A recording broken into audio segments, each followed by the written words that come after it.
Hello everyone, welcome back to part 4 of this replay between Chris and Gun here on Blistering Sands. Chris able to finally take down this expansion from Gun, or Gun able to take down this expansion from Chris, and now Gun getting a very significant lead. He has more harvesters and currently running off of, I guess, one batch of high yield minerals.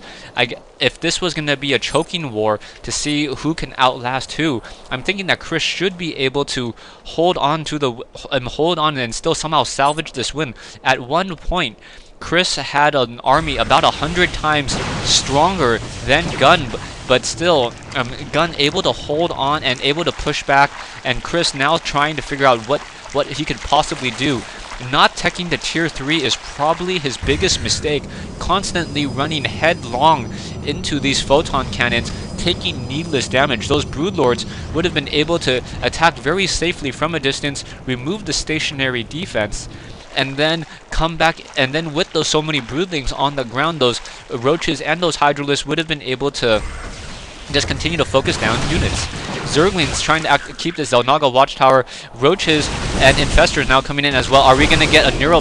That is a perfect batch, a group of batch for a neuro parasite. Not canceling that hatchery, instead using a sentry and trying to grab the sentry, so that sentry may cast some force fields or use that guardian shield. Stalkers now blinking in, making short work of that queen, and Gun has just been out microing Chris's units, really all of his units, acting as almost two, as he's able to just move units left and right and get into proper positioning the whole entire time. Roaches and hydralisks, they are a very strong complementary units to each other, but it's still not going to be enough. Now we have a couple of these spine crawlers coming in, making almost taking down one of those spine crawlers. Roaches now coming in, trying to do a little bit of a pincer attack. However, these stalkers are able to do a more movement attack. Infestor now dropping an infested swarm egg for infested Terran, but those infested Terran move so slowly, it's not going to really matter.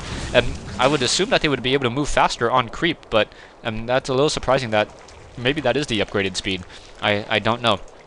Back over here, Gun now only mining off of one mineral patch there, while mining off of 6 high yield mineral patches over here on the top left hand side, and there's not really much left to say. CHRiSYOON sitting on a 1500 mineral army versus Gun's 1350, but there are too many photon cannons for Gun to deal with.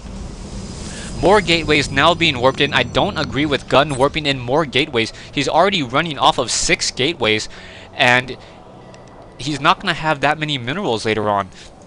He's only sitting on 1,000 minerals, and these gateways, if he used the chrono boost, would be able to remove the cooldown on these buildings and continue to fight. Stalkers coming in, destroying those overseers, really focusing down, trying to make each loss a very heavy casualty. Stalkers moving in, blinking over to take out that infestor, and hydralisks now simply getting torn apart.